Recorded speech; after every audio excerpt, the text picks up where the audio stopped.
Bank of Canada increased interest rates last week by another 50 basis points, bringing the target rate to 3.75 when we started the year out at 0.25. This 50 basis point increase makes it the sixth consecutive rate hike by the Bank of Canada and the third 50 point basis increase this year thus far. But expectations were 0.75, 75 basis points. So is the market going to crash? Is this good news that it came below expectations? Well, in today's video, I'm going to go through some of the more major implications that I think we will see immediately as a result of this most recent rate hike and answer some of those questions. That and much more in today's video. Let's get to it. Hello everyone, this is Sam from SaberiSixRealEstate and Remax Realtron Realty Inc. As always, back with another video for you guys here today. If you're new to the channel, my name is Sam. I work with Remax. I'm a Toronto real estate agent working with buyers and sellers across the city of Toronto and the greater Toronto area. So you can find my contact information on the screen and in the description box.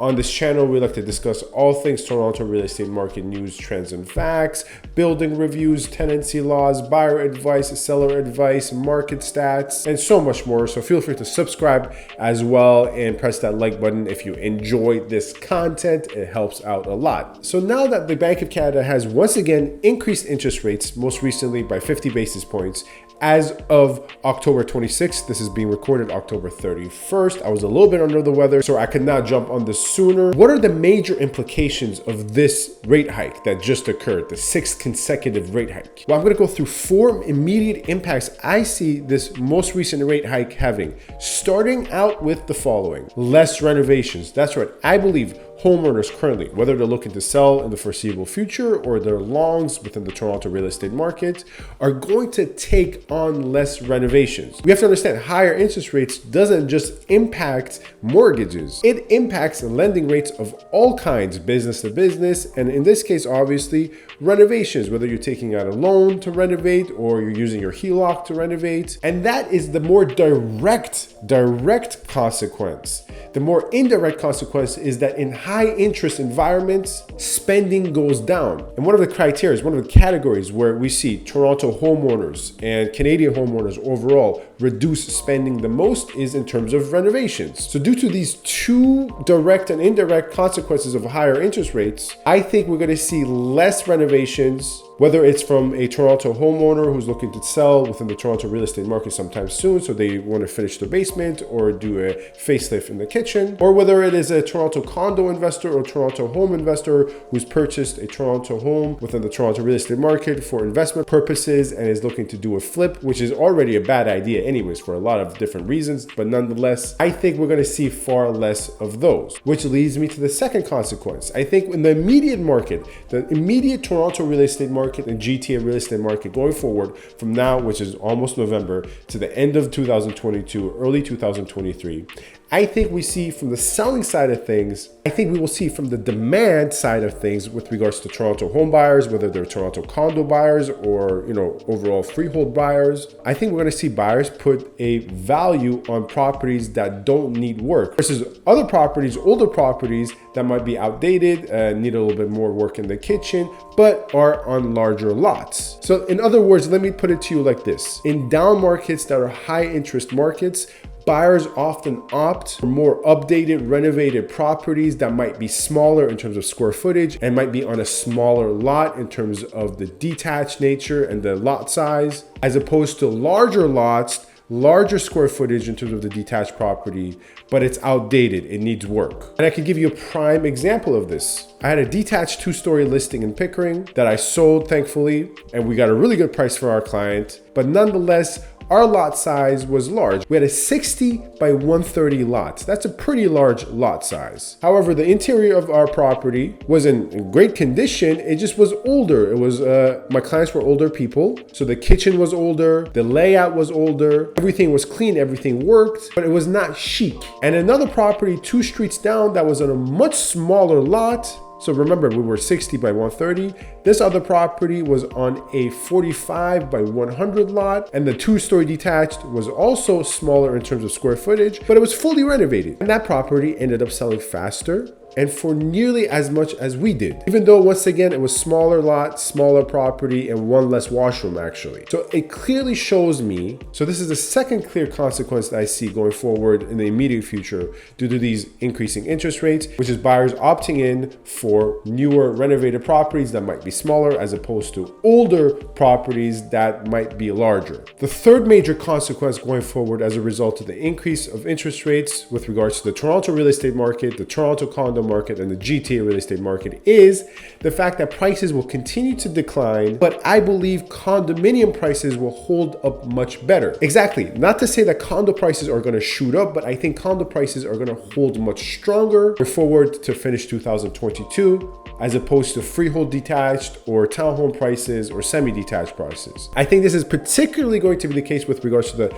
Toronto condo inventory, Toronto condo stock available, and the Toronto condo market. And why is this the case? Well, because as interest rates increase, borrowing power is constrained further, buyers' demand side of things flow downwards into lower valued, lower priced assets. In this case being condos. And condos have a pretty strong floor. As a result, this is going to provide a certain degree of resistance for condominium numbers. Because you have to understand, as rates go up, as they have right now, right? This is what we're talking about, the consequences of increased rates. As they go up, and they have gone up, a lot of buyers who are looking to buy, well, their borrowing power gets limited. As a result, they have to look into cheaper areas and cheaper property types. And obviously, the cheapest property type, and when we break it down between detached, semi, townhome, condos, are typically on average and on median condos. So I think the flow of demand down to condos, in combination with the fact that condos historically have a very strong floor, will help condominiums with regards to Toronto condos and the Toronto condo market going forward hold strong and to hold up better as opposed to detached prices with regards to freehold detached prices in York Region, Toronto, Richmond Hill, so on and so forth. And the fourth immediate consequence I see of this most recent increase of interest rates by the Bank of Canada, increasing it yet another 50 basis points, is the following, which is more assignments flooding the market. That's right, assignment sales, which I always advise against when I'm buying for a pre-construction buyer, are in a particular tight spot right now. More bluntly put, right now the investor, the condo investor that's struggling the most, overall real estate investor that is struggling the most in today's down and cool and calm and collected market is the pre-construction investor. And if you want to know a little bit more about how we know for a fact it's a corrected and cool market, watch my most recent video where I go through every single major sign that we are in a down Toronto real estate market.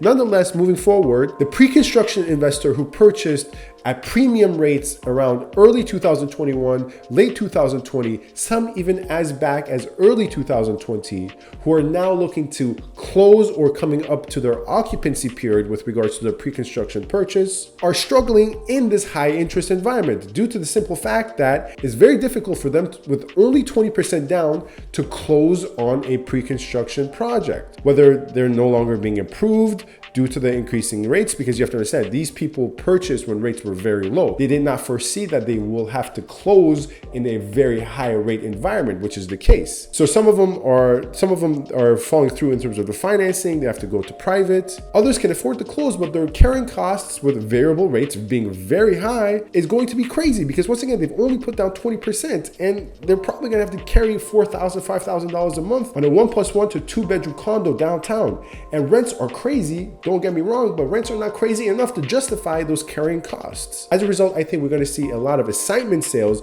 a lot of pre-construction investors who cannot afford to close on their pre-construction purchase. And it has already occurred. A lot of assignment sales have flooded the market. A lot of people watching my channel call me worried, I need to assign this, I can't close. But I think we're going to see more. And on the buyer side, if you are a cash buyer with a high amount of liquidity, and if you are a real estate long within the Toronto real estate market as a Toronto real estate investor, I think it's a great time to grab some deals from desperate pre-construction investors who are looking to assign. It's not for everybody. You have to pick the right project, make sure it's the right builder, because there's also a lot of risk involved involved in terms of buying assignments. Let me know if you want me to make a more detailed video on assignments, by the way, in terms of how they work, how you negotiate assignments, so on and so forth. But anyways, those are the 4 immediate consequences I see, and there's a lot more to discuss. These are not the only 4, but let's keep it a little bit shorter here. As always, this is Sam from SaberiSixRealEstate and Remax Realtron Realty Inc. You can find my contact information in the description box. Feel free to get in touch with any questions you may have. Thank you very much for watching. Stay safe and stay tuned. Thank you.